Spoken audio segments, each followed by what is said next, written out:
Hello, and welcome to this exploration of the Edo period, a fascinating chapter in Japanese history that spanned from 1603 to 1868. I've long been intrigued by this era, which saw Japan transform from a fractured, war-torn country into a stable and prosperous nation under the rule of the Tokugawa shogunate. Today, we'll delve into the political, social, and cultural aspects of this period, examining how the Tokugawa shoguns managed to maintain peace for over 2.5 centuries and the lasting impact this had on Japanese society. Our journey begins with Tokugawa Ieyasu, the founder of the Tokugawa shogunate. After emerging victorious from the tumultuous Sengoku period, Ieyasu established a new political order that would endure until the Meiji Restoration in 1868. What's particularly fascinating about Ieyasu's rise to power is how he capitalized on the achievements of his predecessors, Oda Nobunaga and Toyotomi Hideyoshi. These three great unifiers of Japan each played a crucial role in shaping the country's future, but it was Ieyasu who ultimately succeeded in creating a lasting legacy. Already a powerful daimyo, Ieyasu profited by his transfer to the rich Kanto area. He maintained 2 million koku, or 36 hectares of land, a new headquarters at Edo, a strategically situated castle town, and also had an additional 2 million koku of land and 38 vassals under his control.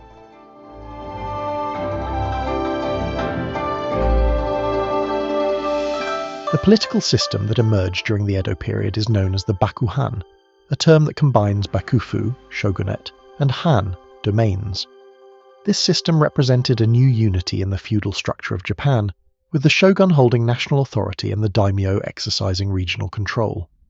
What I find particularly intriguing about this arrangement is the delicate balance it struck between centralized power and local autonomy. The Tokugawa shoguns were able to maintain control over the country without completely stripping the daimyo of their traditional rights and responsibilities. One of the key mechanisms for maintaining this balance was the Sankin-kotai system, which required daimyo to reside in Edo every other year. This ingenious policy served multiple purposes. It kept the daimyo under close watch, preventing them from amassing too much independent power in their domains. It also fostered a sense of national unity by bringing regional leaders together in the capital.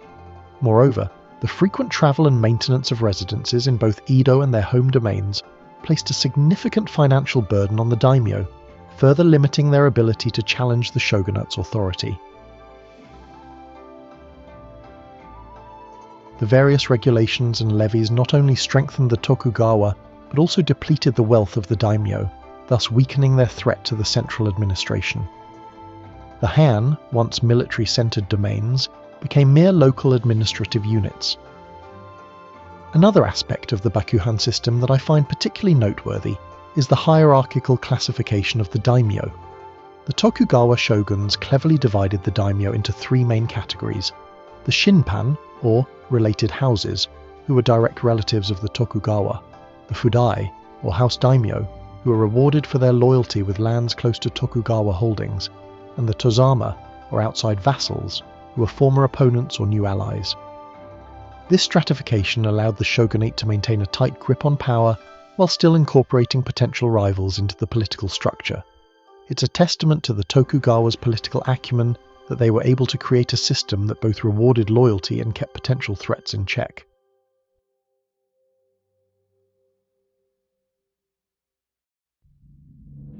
One of the most defining aspects of the Edo period was the policy of Sakoku, or national isolation. Implemented fully by 1641, this policy severely restricted foreign contact and trade, allowing only limited interactions with China and the Dutch East India Company through the port of Nagasaki. As a historian, I find the motivations behind Sakoku fascinating. It wasn't simply a knee-jerk reaction to foreign influence, but a calculated move to consolidate power and maintain stability within Japan. The Tokugawa shogunate viewed Christianity in particular as a destabilizing force. The spread of this foreign religion threatened the traditional power structures and social order that the shogunate had worked so hard to establish.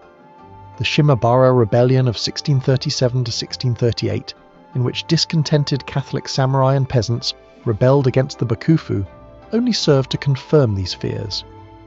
The brutal suppression of this rebellion marked the end of the Christian movement in Japan and solidified the policy of isolation. During the Shimabara Rebellion, an estimated 37,000 people, mostly Christians, were massacred. In 50 years, the Tokugawa shoguns reduced the amount of Christians to near zero in Japan. However, it's important to note that Sakoku wasn't a complete severing of ties with the outside world. The Dutch trading post on Dejima, a small artificial island in Nagasaki harbour, served as Japan's window to the west. Through this limited contact, Japan was able to keep abreast of Western technological and scientific advancements, a practice known as rangaku or Dutch learning. This selective engagement with foreign knowledge would later prove crucial during the final years of the Edo period and the subsequent Meiji Restoration.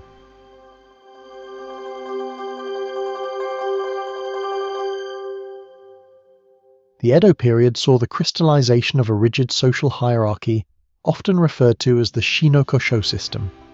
This categorized people into four main classes: samurai, peasants, artisans, and merchants. What's particularly interesting about this system is how it differed from similar class structures in other parts of the world. For instance, merchants, despite often being the wealthiest members of society, were placed at the bottom of the hierarchy. This reflects the Neo-Confucian values that underpinned Tokugawa rule, which emphasized agriculture as the foundation of society and viewed commerce with suspicion. Despite this rigid social structure, or perhaps because of it, the Edo period saw an incredible flourishing of culture, particularly among the urban merchant class. The concept of ukiyo, or the floating world, emerged during this time, representing a hedonistic lifestyle focused on the pursuit of fleeting pleasures. This gave rise to new forms of art and entertainment, including kabuki theatre, bunraku puppet theatre, and ukiyo-e woodblock prints. As someone who's spent considerable time studying Japanese art history, I find the ukiyo-e prints particularly fascinating. They not only provide a vivid visual record of life during the Edo period, but also had a significant influence on Western art in the late 19th century. Ukiyo-e is a genre of painting and printmaking that developed in the late 17th century, at first depicting the entertainments of the pleasure districts of Edo, such as courtesans and kabuki actors. Harunobu produced the first full-colour nishiki-e prints in 1765, a form that has become synonymous to most with ukiyo-e. Education also saw significant development during the Edo period. The samurai class, in particular, placed great emphasis on learning, with many han domains establishing their own schools. What I find particularly noteworthy is the high literacy rate achieved during this time. Some estimates suggest that by the end of the Edo period, the literacy rate in major cities could have been as high as 80%. This widespread literacy contributed to the development of a rich literary culture, with genres ranging from serious historical works to popular fiction. The intellectual ferment of this period, including the development of kokugaku or national learning, would later play a crucial role in shaping the ideology of the Meiji Restoration.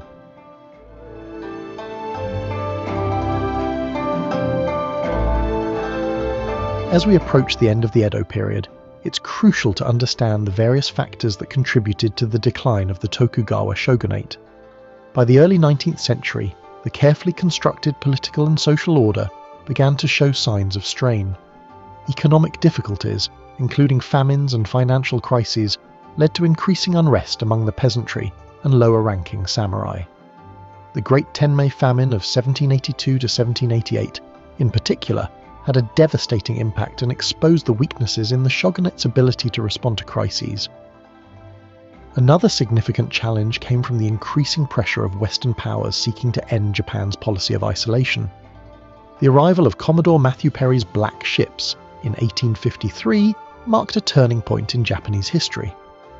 The shogunate's inability to effectively resist these foreign incursions severely undermined its authority and legitimacy.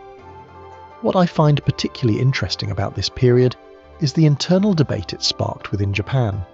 The slogan "Sono Joy," or "Revere the Emperor, expel the barbarians," gained traction, especially among lower-ranking samurai who saw an opportunity to challenge the established order. When Commodore Matthew C. Perry's 4-ship squadron appeared in Edo Bay in July 1853, the bakufu was thrown into turmoil.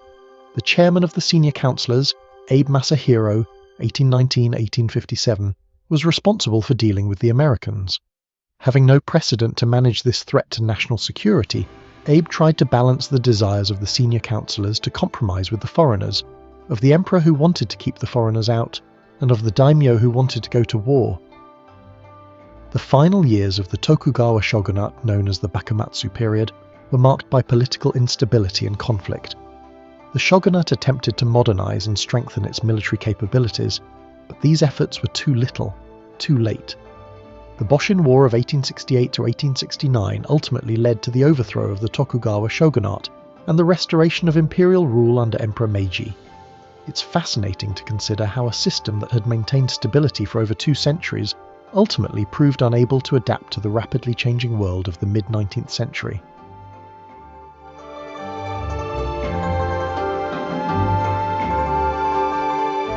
As we conclude our exploration of the Edo period, it's important to reflect on its lasting impact on Japanese society and culture. Despite its eventual downfall, the Tokugawa shogunate left an indelible mark on Japan.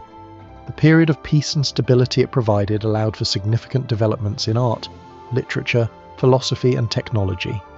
The cultural achievements of this era, from the refined aesthetics of the tea ceremony to the bold designs of ukiyo-e prints, continue to be celebrated and studied today. Moreover, the administrative and economic structures established during the Edo period laid the groundwork for Japan's rapid modernization in the Meiji era. The high literacy rates, the development of a sophisticated commercial economy, and the existence of a centralized bureaucracy all contributed to Japan's ability to quickly adapt to the demands of the modern world. It's a testament to the enduring influence of the Edo period that many aspects of Japanese culture that we associate with traditional Japan actually have their roots in this era.